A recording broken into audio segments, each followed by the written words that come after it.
శ్రీ గురుభ్యో నమః. శ్రీ గణేశాయ నమః.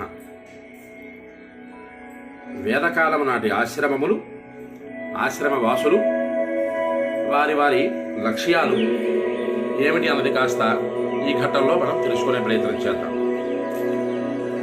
కృతయుగ కాలం నాటి పుట్టిన ఒక్క ప్రతి ప్రాణి కూడా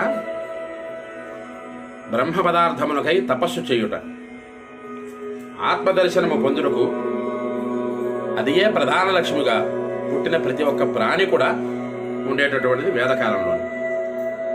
అలాగే జీవన్ముక్తులై, జితేంద్రియులై, గుణరహితులై, శాంతతత్వమును పొంది దేహ త్యాగానంతరము పునరావృత్తి రహితులై ఆత్మస్థానమున ఆత్మగా విరాజిల్లుటయే ప్రధాన లక్ష్యముగా, అంత్యమందు బ్రహ్మలోక ప్రాప్తిని పొందుటయే జీవిత పరమావధిగా ఉండేటటువంటి వాళ్ళందరూ కూడా వేదకాలం నాటి మహర్షులు, ఋషులు,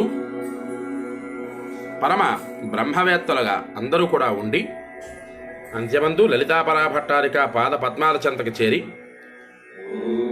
ఆ లలితాదేవి తాలూకా కృపా కటాక్ష వీక్షణాలతో పునర్జన్మరాహిత్యమైనటువంటి కైవల్యాన్ని పొందారు అన్నది ఈ వేదకాలం నాటి ఆశ్రమములు, ఆశ్రమవాసులు, వారి తాలూకా లక్ష్యాలు ఉన్నాయి.